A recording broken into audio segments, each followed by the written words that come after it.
ഭൂമുഖത്തു നിന്ന് തന്നെ തുടച്ചു നീക്കും.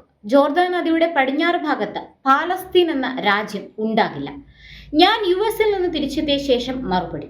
പാലസ്തീന് രാഷ്ട്ര പദവി നൽകിയ UK അടക്കമുള്ള രാജ്യങ്ങൾക്കെതിരെ വെല്ലുവിളിയുമായി ഇസ്രായേൽ.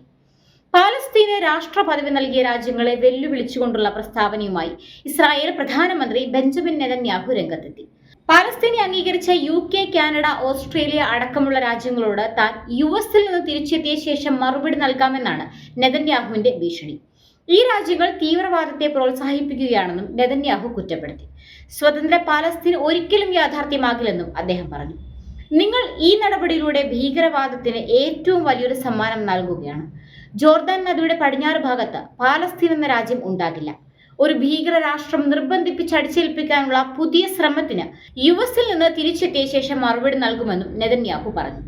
വർഷങ്ങളോളം പാലസ്തീൻ എന്ന ഭീകര രാഷ്ട്രം ഉണ്ടാകാതിരിക്കാൻ താൻ പ്രതിരോധിച്ചുവെന്നും രാജ്യത്തിന് ഉള്ളിൽ നിന്നും പുറമേ നിന്നും ഇക്കാര്യത്തിൽ സമ്മർദ്ദമുണ്ടായെന്നും നെതന്യാഹു വ്യക്തമാക്കി. ജൂദയിലും സമരിയയിലും ജൂതരുടെ എണ്ണം വർദ്ധിപ്പിച്ചെന്നും ഇനിയും തുടരുമെന്നും അദ്ദേഹം അറിയിച്ചു. ദ്വിരാഷ്ട്ര പരിഹാരത്തിന് പാലസ്തീൻ രാജ്യം അത്യാവശ്യമാണെന്ന് കണ്ടാണ് UK അടക്കം രാജ്യങ്ങളുടെ തലവന്മാർ പാലസ്തീനെ രാജ്യമായി അംഗീകരിച്ചത്. കൂട്ടത്തിൽ ഏറ്റവും അവസാനം പാലസ്തീനെ അംഗീകരിച്ച രാജ്യം പോർച്ചുഗലാണ്. ഏകദേശം 10ഓളം രാഷ്ട്രങ്ങൾ പാലസ്തീനെ അനുകൂലിക്കുന്നുണ്ട് എന്ന വിവരങ്ങളാണ് പുറത്തുവരുന്നത്. അതേസമയം വെസ്റ്റ് ബാങ്ക് കുടിയേറ്റം തുടരാനുള്ള തീരുമാനത്തിലാണ് ഇസ്രായേൽ. ഒട്ടേറെ യൂറോപ്യൻ രാജ്യങ്ങളും യുഎസിന്റെ മുഖ്യ സഖ്യകക്ഷികളും പാലസ്തീന് രാഷ്ട്ര പദവി അംഗീകരിച്ച ഇന്നലെ ഔദ്യോഗിക പ്രഖ്യാപനം നടത്തിയിരുന്നു. ബ്രിട്ടൻ, കാനഡ, ഓസ്ട്രേലിയ, പോർച്ചുഗൽ എന്നീ രാജ്യങ്ങളാണ് ഇന്നലെ പ്രഖ്യാപനം നടത്തിയത്. ഇന്ന് UN പൊതുസഭാ വാർഷിക സമ്മേളനത്തിൽ ഫ്രാൻസ്, ബെൽജിയം, മാൾട്ട തുടങ്ങിയ രാജ്യങ്ങളുടെ പ്രഖ്യാപനങ്ങളുണ്ടാകും. ഫ്രാൻസിൽ ആഭ്യന്തര മന്ത്രാലയ ഉത്തരവ് ലംഘിച്ച ഇന്ന് ടൗൺ ഹാളുകളിൽ പാലസ്തീൻ പതാക ഉയർത്താൻ ഒട്ടേറെ മേയർമാർ തീരുമാനിക്കുകയും ചെയ്തു.